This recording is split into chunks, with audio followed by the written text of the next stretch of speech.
اللہ علی کل شیء قدیر، پروردگار کی ذات کا کوئی اندازہ نہیں لگا سکتا۔ وہ بڑی شان والا ہے، بڑی عظمت والا ہے، وہ ہر چیز پر قادر ہے، ہر چیز کا خالق ہے، اس کی ذات کا کوئی اندازہ نہیں لگا سکتا ہے۔ بس ہم تو یہ کہہ کر خاموش ہو جاتے ہیں اللہ علی کل شیء قدیر۔ یمن اور حبشہ کا بادشاہ ابرہہ، یہ بادشاہ نے جب سنا کہ لوگ بیت اللہ کے حج کی تیاری کر رہے ہیں، حج کا موسم آیا، لوگوں نے تیاری شروع کی، اس کو پتہ چلا تو اس نے اس غرض سے صنعاء میں کنیسہ کہتے ہیں جس میں عبادت کی جائے، عبادت کرنے کا گھر اس نے تیار کیا کہ جو لوگ مکہ مکرمہ جا کر بیت اللہ شریف کا حج کیا کرتے ہیں وہاں نہ جائیں بلکہ کنیسہ میں آ کر کے اس کا طواف کریں۔ اس نے یہ گھر تیار کرایا ہو گیا، اور عرب کے لوگوں کو جب معلوم ہوا کہ اس نے کنیسہ بنوایا ہے، ان کو یہ بات بڑی ناگوار پسند، انہوں نے یہ بات کی۔ بنی کنانا کے ایک شخص نے موقع پایا اور موقع پا کر کے قضاء حاجت کر دی۔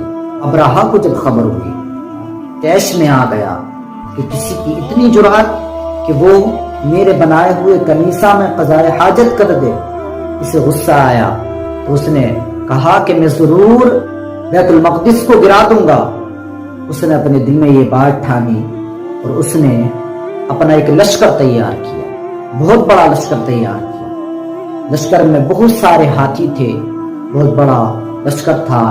ایک ہاتھی تھا جس کا نام تھا محمود۔ اس کا یہ ہاتھی اتنا بڑا ہاتھی تھا کہ پہاڑ کی مانند، پہاڑ کی مثل معلوم ہوتا تھا، بہت بڑا ہاتھی تھا۔ اسے لے کر کے یہ چلا، جا کر کے جیسے ہی مکہ مکرمہ کے قریب پہنچا، مکہ مکرمہ کے جیسے ہی پاس پہنچا تو سارے مکے والوں کے اس نے جانوروں کو قید کر لیا، مکے والوں کے جانوروں کو اس نے قید کیا۔ اس میں حضرت عبد المطلب کے بھی کچھ اونٹ تھے۔ آپ کس غرض سے آئے ہیں؟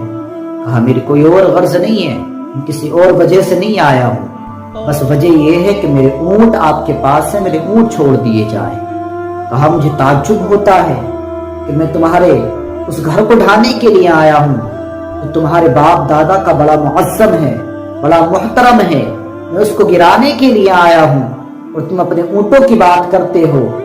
حضرت عبد المطلب نے کہا کہ میں اونٹوں کا مالک ہوں، اس کا جو مالک ہے اس کی حفاظت فرمائے گا، میں تو اونٹوں کا مالک ہوں، میرے اونٹ واپس کر دیے جائیں۔ اونٹ واپس کیے۔ حضرت عبد المطلب واپس آئے، آنے کے بعد اہل قریش کو جمع کیا۔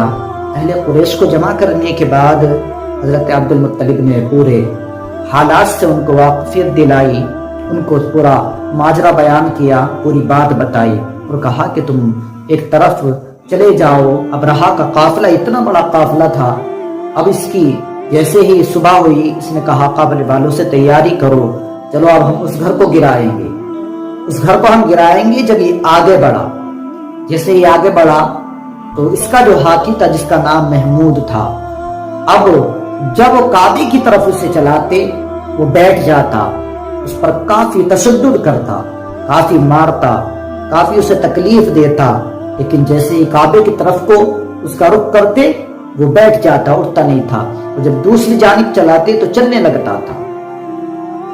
اس کے بعد اللہ تبارک و تعالیٰ نے پرندوں کو بھیجا، اور پرندے کس طرح کے تھے، تین تین پتھر لے کر کے وہ آئیں اور ہر ایک شخص کے سر کی جانب سے ڈالتے، اوپر سے ڈالتے، وہ پرندے چھوڑتے تو وہ اس کے سر سے پار ہوتی ہوئی جسم کے اندر جگہ بناتی ہوئی زمین پر آ کر گر جاتی تھی۔ اسی طرح سے ہر ایک کا جس پر وہ پتھر چھوڑتے، کنکر کے پتھر مارتے، ان کنکر کے پتھروں سے ہلاک کرتے، اس پتھر پر ان کا نام لکھا ہوتا تھا۔ اللہ تعالیٰ نے اس طرح سے ابرہہ کے پورے لشکر کو وہیں پر ختم کر دیا، وہیں پر اللہ تبارک و تعالیٰ نے اس پورے لشکر کو ہلاک کر دیا۔ اللہ تبارک و تعالیٰ ہر چیز پر قادر ہے۔ حضرت عبد المطلب نے دعا کی، حفاظت فرما، دعا قبول ہوئی، پورے لشکر کو ہلاک کر دیا۔ اللہ تبارک و تعالیٰ کی وہ ذات ہے